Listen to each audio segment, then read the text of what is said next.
Hello and welcome. This is part 1 of NMR spectroscopy review presented to you by Science Visualized. Now looking at this question number 1, it says mark the following statements as either true or false.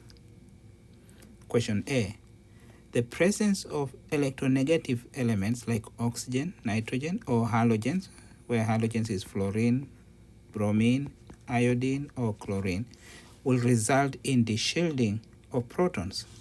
When the structure contains halogens, like for example here, X being a halogen, then that will result in the proton signals, these two hydrogens, shifting towards the left.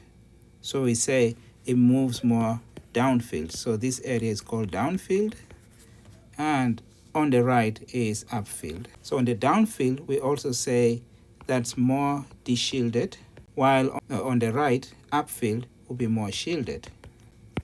So from here we see that the presence of halogens will result in the proton signal moving more downfield, and therefore that first statement is going to be true. Question B. Strongly deshielded nuclei appear upfield in the NMR. Remember, upfield is this section, and that section has to be strongly shielded, and because of that, that one is false.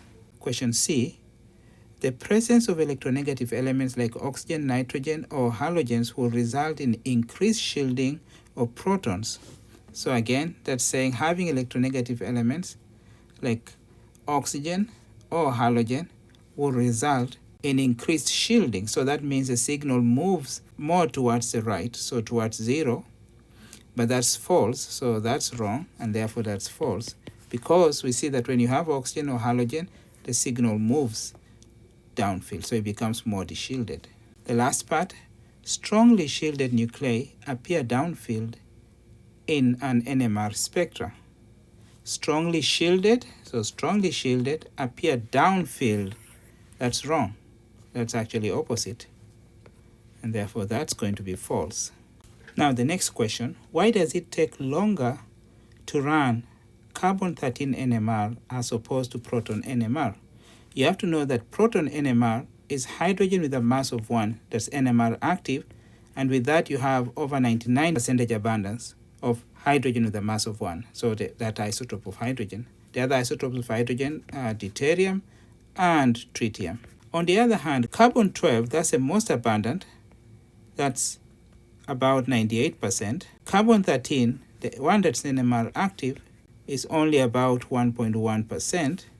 And then you have carbon-14 that's used for carbon dating, and that's much less. So we see that the amount of carbon, or the percentage concentration of carbon that's NMR active, is just about 1% of the sample, while for proton NMR is 99% of the sample. So we can say that the active concentration of carbon-13 is about 100 times smaller or lower than proton, and because of that it's going to take a longer time. So that's number one, the concentration of carbon-13, or the active carbon-13, is much less.